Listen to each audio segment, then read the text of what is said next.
এবং এক্সক্লামেটরি সহ এই ফার্স্টটি সেন্টেন্স সম্পর্কে আমাকে ধারণা থাকতে হবে যে আমি এই সেন্টেন্সটা যে আমি বাক্যটা যে সাজাচ্ছি সেন্টেন্সটা যে সাজাচ্ছি তাহলে সেই সেন্টেন্সটা আসলে কিসের মধ্যে পড়ে আছে আমাকে দেখতে হবে।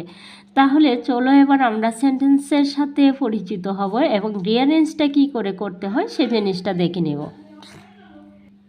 একটু মনোযোগ সহকারে আজকের ক্লাসটি দেখবা যে তোমাদের জন্য তোমরাই বলবা যে রিঅ্যারেঞ্জ এত সহজ, এত ফানি কিন্তু আমরা এত দিনে এত মুখস্থ করে আসছি। এগুলো আসলে মুখস্থর বিষয় না, তুতা ময়নার মতো মুখস্থ করার বিষয় না। তুমি আজকে একটা জিনিস মুখস্থ করছো, কালকে করতে পারলা না, তাহলে তো সেটা তোমার আনকমন থেকে যাবে। দেখো, রিঅ্যারেঞ্জ অ্যাসার্টিভ সেন্টেন্স চেনার উপায়: বাক্যে একটি সাবজেক্ট থাকবে, অ্যাসার্টিভ সেন্টেন্সে, ঠিক আছে, এবং একটি ভার্ব থাকবে, শেষে একটি ফুল স্টপ থাকবে। তাহলে তোমরা বলতে পারো যে সাবজেক্টটা কি? অনেকেই আছে যে সাবজেক্টটাই বুঝে না। তাহলে সাবজেক্টটা কি?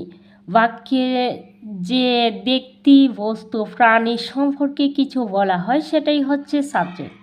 বাক্যে যে কর্তা থাকবে সেটাই হচ্ছে সাবজেক্ট। যেমন আমি একটা কলম নিয়ে একটা কথা বললাম, যে কলমটি দেখতে খুব সুন্দর, তাহলে এইখানে কলমটি হচ্ছে সাবজেক্ট।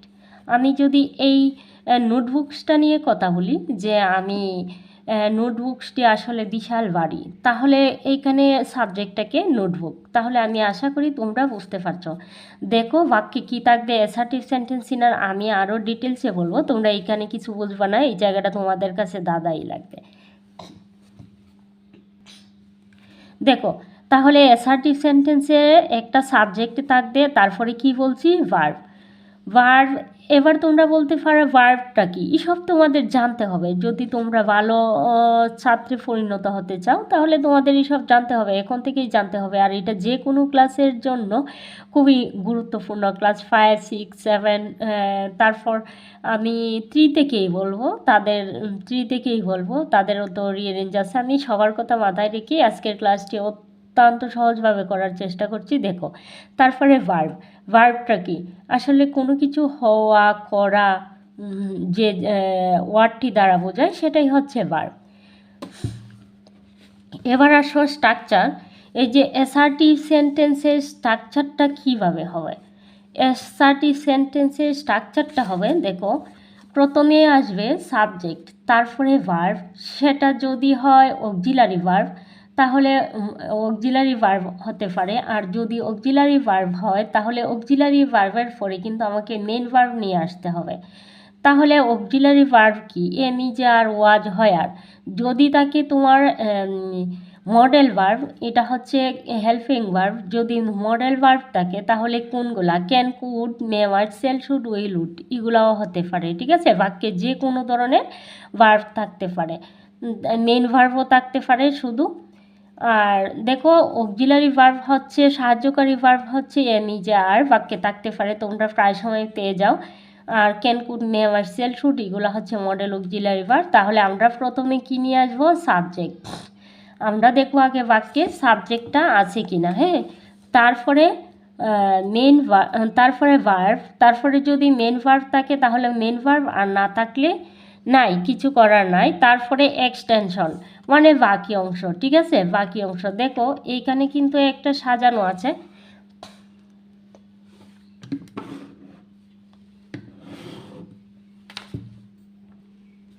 আমি কি বলছি যে এক্সটেনশন, বাকি অংশ, ঠিক আছে। এখানে আমি একটি সেন্টেন্স এলোমেলো করে রিঅ্যারেঞ্জ আকারে দিয়ে দিলাম, গো স্কুল আই টু, ঠিক আছে। তাহলে এটাকে সাজাতে হবে। সর্বপ্রথম আমি তোমাদের কে বলছি কি নিয়ে আসতে হবে? আমাকে নিয়ে আসতে হবে হচ্ছে সাবজেক্ট। তাহলে আমি সাবজেক্ট নিয়ে আসলাম। সাবজেক্টটা হচ্ছে, সাবজেক্ট এইখান থেকে খুঁজে বাহির করব। এখানে সাবজেক্টটা কি? দেখো তোমরা, সাবজেক্টটা হচ্ছে আই। তাহলে গো স্কুল আই টু, তাহলে আমি এইখানে সাবজেক্টটা কি পেয়েছি? আই। তারপরে ভার্ব। দেখো, এইখানে সাবজেক্টের পরে কি আসছে? ভার্ব। তাহলে এইখানে আমাকে খুঁজতে হবে ভার্ব কোনটা। তাহলে গো দ্বারা কি বোঝানো হয়েছে? যাওয়া। কোনো কিছু হওয়া, করা, যাওয়া, এরই নাম হচ্ছে ভার্ব, ঠিক আছে। আমি এখন গো পাচ্ছি, গোটা হচ্ছে আমার মেন ভার্ব। এইখানে সাধারণত আমি আর কোনো অক্সিলারি ভার্ব টার্ব কিছু মডেল কোনো ভার্ব পাইনি, তাহলে আইয়ের পরে কি আসবে, ভার্বটা হচ্ছে গো, গো নিয়ে আসবো, আই গো, তারপরে কি এক্সটেনশন, তারপরে আই গো স্কুল টু হয় না তো, গো টু টু স্কুল। তাহলে আমি প্রথমে কি নিয়ে আসলাম, আই সাবজেক্ট, তারপরে ভার্ব হচ্ছে গো, গো নিয়ে আসলাম, তারপরে to school, I go to school হয়ে গেল আমার সাজানো রিঅ্যারেঞ্জটা। ঠিক আছে, তারপরে দিয়ে দেব ফুল স্টপ, যেহেতু বাক্যের প্রথমেই একটা সাবজেক্ট থাকবে, সুতরাং এটা হচ্ছে অ্যাসার্টিভ সেন্টেন্স। দেখো আমি সাজিয়ে দিয়েছি, আই গো টু স্কুল, সাজানো হয়ে গেছে। আমি আশা করি তোমরা এই জায়গাটা সম্পর্কে অত্যন্ত ক্লিয়ার। দেখো তোমাদের যদি কোনো প্রবলেম হয় তাহলে প্লিজ তোমরা আমাকে কমেন্ট করে জানাও, আমি এর রিপ্লাই ভিডিও নিয়ে আসার চেষ্টা করব। আমি তোমাদের অত্যন্ত সহজভাবে বোঝানোর চেষ্টা করতেছি, তারপরেও যদি তোমাদের কোনো কিছু কনফিউশন থাকে তাহলে তোমরা আমাকে কমেন্ট করে জানাও। তাহলে আমরা যে রিঅ্যারেঞ্জটা করলাম সেটা হচ্ছে অ্যাসার্টিভ সেন্টেন্সের। ঠিক আছে, অ্যাসার্টিভ সেন্টেন্সের আমাদের ফার্স্ট ফকারের সেন্টেন্সের রিঅ্যারেঞ্জ থাকবে, আমরা ধীরে ধীরে ফার্স্ট ফকার সেন্টেন্সেরই রিঅ্যারেঞ্জ করতে পারবো। তাহলে আমরা যদি এইভাবে একটা সেন্টেন্সের যদি একটি ভার্ব পাই এবং একটা সাবজেক্ট পাই, সেটা হতে পারে আই, হি, ইউ, তারপরে তেন, যে কোনো কিছু হতে পারে, তাহলে একটি সাবজেক্ট পাবো আর একটি মাত্র ভার্ব পাবো, তাহলে সেটা হচ্ছে কি হবে, বাক্যের শেষে ফুল স্টপ হবে, তাহলে সেটা হবে অ্যাসার্টিভ সেন্টেন্স। আর অ্যাসার্টিভ সেন্টেন্সের গঠনটা সর্বপ্রথম আমাকে কি আনতে হবে, সাবজেক্ট, তারপরে কি আনতে হবে, ভার্ব, তারপরে বাকি অংশ নিয়ে আসবো, নিয়ে এসে আমি সাজিয়ে ফেলবো। ঠিক আছে, এবার আসলাম আমরা ইন্টারোগেটিভ সেন্টেন্সে। ইন্টারোগেটিভ সেন্টেন্সের রিঅ্যারেঞ্জটা কীভাবে করতে হবে। দেখো ইন্টারোগেটিভ সেন্টেন্সটা আমরা কীভাবে চিনব, চেনার উপায় হচ্ছে বাক্যের শেষে প্রশ্নবোধক চিহ্ন থাকবে। এটা তো এলোমেলো থাকবে, তোমরা WH কোয়েকশন যেমন হোয়াট, ওয়েন, হোয়ার, হাউ, তারপর এই ধরনের ওয়ার্ড থাকবে, এই ধরনের বাক্য থাকবে সেন্টেন্সে। ঠিক আছে, ডু, ডাজ, ডিড, তারপরে এম, ইজ, আর, ওয়াজ, হয়ার, এইগুলো থাকবে বাক্যে। আচ্ছা, তোমরা সবশেষে যে জিনিসটা এত কিছু কাটানোর দরকার নাই, চিনার দরকার নাই, তোমরা দেখবে যে লাস্টে একটা প্রশ্নবোধক চিহ্ন আছে। কি আছে, প্রশ্নবোধক চিহ্ন, তাহলে সেই সেন্টেন্সটি হবে ইন্টারোগেটিভ সেন্টেন্স। আমরা যেমন অ্যাসার্টিভ সেন্টেন্সের একটা সাবজেক্ট দ্বারা শুরু হয় অ্যাসার্টিভ সেন্টেন্স আর লাস্টে ফুল স্টপ হয়, সেটা চিনি। এবার চিনব যে ইন্টারোগেটিভ সেন্টেন্স লাস্টে যদি আমরা প্রশ্নবোধক চিহ্ন পাই তাহলে সেটা হচ্ছে ইন্টারোগেটিভ সেন্টেন্স। প্রশ্নবোধক চিহ্ন থাকলে এটা কোন সেন্টেন্স, ইন্টারোগেটিভ সেন্টেন্স। ঠিক আছে, তাহলে ইন্টারোগেটিভ সেন্টেন্সের স্ট্রাকচারটা হবে এমন, দেখো ইন্টারোগেটিভ সেন্টেন্সের স্ট্রাকচার, হেল্পিং ভার্ব মানে হচ্ছে এম, ই, জে, আর, এগুলা হচ্ছে হেল্পিং ভার্ব। আর মডেল ভার্ব থাকতে পারে, সর্বপ্রথমে আমরা কি নিয়ে আসবো, যদি বাক্যে যদি হেল্পিং ভার্ব থাকে তাহলে হেল্পিং ভার্ব নিয়ে আসবো, আর যদি না থাকে তাহলে মডেল ভার্ব পেতে পারি, যেমন can, could, may, might, shall, should, এগুলো হচ্ছে মডেল ভার্ব। তাহলে প্রথম অবস্থায় আমি নিয়ে আসবো সেটা, যেটাই পাবো। তারপরে দেখো এইখানে আমার একটু মিস্টেক হয়ে গেছে, WH কোয়েকশন। আমি তোমাদের স্ট্রাকচারটা অলরেডি দিয়ে দিয়েছি WH কোয়েকশনের, এই জায়গাটাতে আমাকে আরেকটা WH কোয়েকশন দিতে হতো, যেমন what, when, where, how, whose, এই বাক্যগুলা যে কোনো একটা বাক্য থাকতে পারে। তারপরে আমরা কি সাজাবো, সাবজেক্ট, সাবজেক্টের পরে আমি আনবো ভার্ব। ঠিক আছে, এইখানে কিন্তু মেল ভার্ব আসবে, এইটা কিন্তু কোনো হেল্পিং ভার্ব অথবা মডেল ভার্ব না, এটা আসবে ভার্ব। ঠিক আছে, এই ভার্বটা আসার পরে আমি নিয়ে আসবো এক্সটেনশন। তাহলে কি করে সাজাতে হয় আমি একটু দেখে নিই।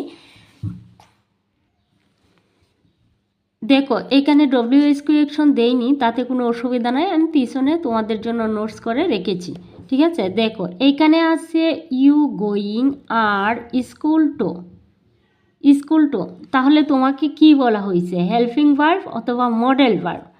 এখান থেকে তোমাকে প্রথমে কি বাছাই করতে হবে, হেল্পিং ভার্ব অথবা মডেল ভার্ব।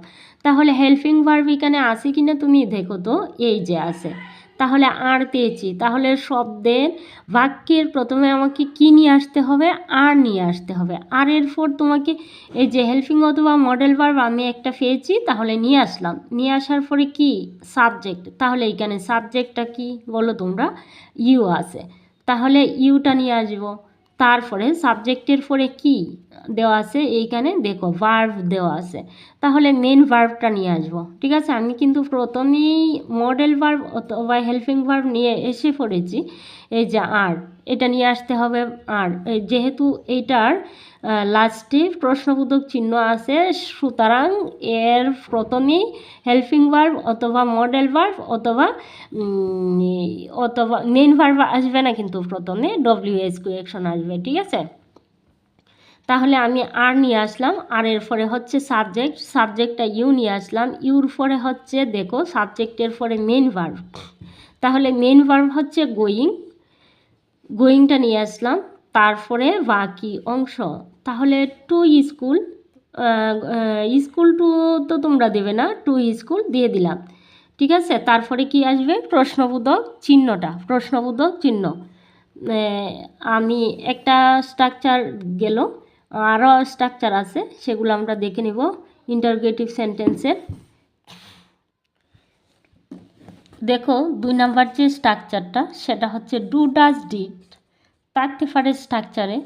তারপরে সাবজেক্ট, ডু ডাজ ডিড একটা স্ট্রাকচার যদি হয় এমন যে আমি ফেলাম, এই গঠনটা হলো এমন, এর গঠনটা আমাকে এমনভাবে করতে হবে, ডু ডাজ ডিড সাবজেক্টে আমরা জানি যে কি ভার্ব যদি থাকে তাহলে এইটা প্রশ্নবোধক চিহ্ন থাকে, আর এর মধ্যে যদি ডু ডাজ ডিড থাকে তাহলে ডু ডাজ ডিড, তিনটার মধ্যে একটা নিয়ে আসবো, তারপরে সাবজেক্ট নিয়ে আসবো, তারপরে ভার্ব নিয়ে আসবো, তারপরে এক্সটেনশন। ঠিক আছে, ডু ডাজ ডিড যে কোনো প্রকারের একটা ওয়ার্ড থাকতে পারে, তাহলে আমাকে কি করতে হবে, এই তিনটার মধ্যে যদি একটা পাই তাহলে সাবজেক্ট, ভার্ব আর এক্সটেনশন। ঠিক আছে, দেখো হি ডিড ইট, তাহলে এইখানের মধ্যে তিনটার মধ্যে আমি কি পেয়েছি, ডিড পেয়েছি। তারপরে এইখানে ডিডের পরে আমি কি নিয়ে আসবো, সাবজেক্ট, তাহলে সাবজেক্টটা কি হি, তারপরে কি ভার্ব, তাহলে ভার্ব, তারপরে এক্সটেনশন, এক্সটেনশন তো আমি এখানে পাইনি, তাহলে নিয়ে আসবো কোথা থেকে, তাহলে আমি কি করব, প্রথমে ডিড নিয়ে আসলাম, ডিড নিয়ে আসার পরে এই তিনটার চ্যাপ্টার ক্লোজ, তারপরে কি নিয়ে আসবো, সাবজেক্ট, তাহলে সাবজেক্টটা এখানে কি হি, তাহলে হি নিয়ে আসলাম, তারপরে কি নিয়ে আসবো, ভার্ব, তাহলে ভার্বটা কি এখানে ইট, ইট মানে হচ্ছে খাওয়া, কোনো কিছু হওয়া, খাওয়া, খরা, এগুলাই হচ্ছে ভার্ব। তাহলে আমি তোমাদের সহজ কথায় বুঝালাম। দেখো ভার্ব নিয়ে একদম ডিটেলস আমার ক্লাস দেয়া আছে, তোমরা যদি কেউ দেখতে চাও তাহলে দেখতে পারো।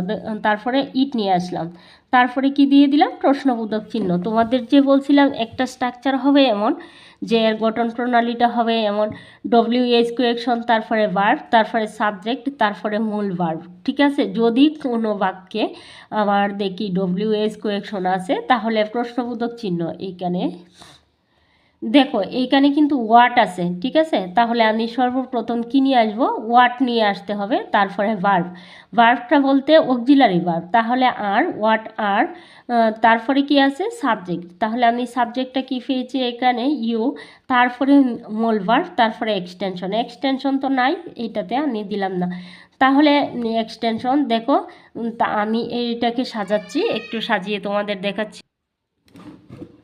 দেখো এখানে বলা আছে ডব্লিউএইচ কোয়েকশন, তাহলে বাক্যে ডব্লিউএইচ কোয়েকশন কোথায় আছে, ওয়াট, এখানে ওয়াট নিয়ে আসলাম, তারপরে হচ্ছে সাহায্যকারী ভার্ব, তারপরে নিয়ে আসলাম কি, এই যে আর আছে, তাহলে ওয়াট আর, তারপরে সাবজেক্ট, তাহলে এইগুলো তোমাদের সূত্রগুলো মুখস্থ করতে হবে কিন্তু। ডব্লিউএইচ কোয়েকশনের ইন্টারোগেটিভ সেন্টেন্সের 3টা সূত্র আছে, এই একটা, এখানে একটা, আর এখানে একটা, আর প্রথম একটা দিয়েছি। অ্যাসার্টিভ সেন্টেন্সের শুধুমাত্র একটা এই সূত্র, সেই সূত্রটা তোমরা মুখস্থ করে নিবা। সূত্র অঙ্কের যেমন সূত্র আছে ঠিক তেমনি ইংরেজিরও সূত্র আছে, সেই নিয়ম অনুযায়ী তোমাদের চলতে হবে। তোমরা যদি মুখস্থ করো তাহলে হবে না। আর আজকের ক্লাসটাতে যদি তোমরা এগুলা কভার করে নাও তাহলে একদম তোমরা যত মানে উপরেই উঠো না কেন, তোমাদের এই নিয়মেই আসলে রিয়ারেন্সগুলো কভার করতে হবে। তোমরা হও 6-এর, 7-এর, 8-এর, 9-এর, তোমাদের যে কোনো ক্লাসের হও, তোমাদের রিয়ারেন্সটা মূলত এই নিয়মেই কভার করতে হবে। দেখো তারপরে হচ্ছে কি এই হ্যাঁ, সাহায্যকারী ভার্ব নিয়ে আসলাম, সাবজেক্ট ইউ নিয়ে আসলাম। তারপরে দেখো মূল ভার্বের পরে হচ্ছে এক্সটেনশন। এইখানে মূল ভার্বটা কি? ডুইং। তাহলে ডুইং মানে করতেছে, কি করতেছে, তাহলে ডুইংটা নিয়ে আসলাম লাস্টে। আর প্রশ্নবোধক চিহ্ন, কারণ এইখানে আর কোনো ওয়ার্ড নাই, এক্সটেনশন নাই, তার জন্য যোগ করতে পারলাম না। ডুইংয়ের পরে যদি থাকতো তাহলে যোগ করে দিতাম। আজকে এ পর্যন্তই। তোমাদের যদি আজকে কে কোথায় থেকে আমার ক্লাসটি দেখছো, আমি আশা করি তোমরা কমেন্ট করে জানিয়ে দিবা। আর তোমাদের যদি কোনো প্রবলেম হয়ে থাকে আজকের ক্লাসে, তাহলে তোমরা কমেন্ট করে জানাবা। আমি অবশ্যই রিপ্লাই ভিডিও নিয়ে আসার চেষ্টা করব। আর সকলের মঙ্গল কামনা করছি, বাকি ক্লাসটা নিয়ে আসার চেষ্টা করব আগামী দিন। তোমরা ভালো থাকো, ভালোর সাথে থাকো, সকলের মঙ্গল কামনা করে এখানেই বিদায় নিচ্ছি। আল্লাহ হাফেজ।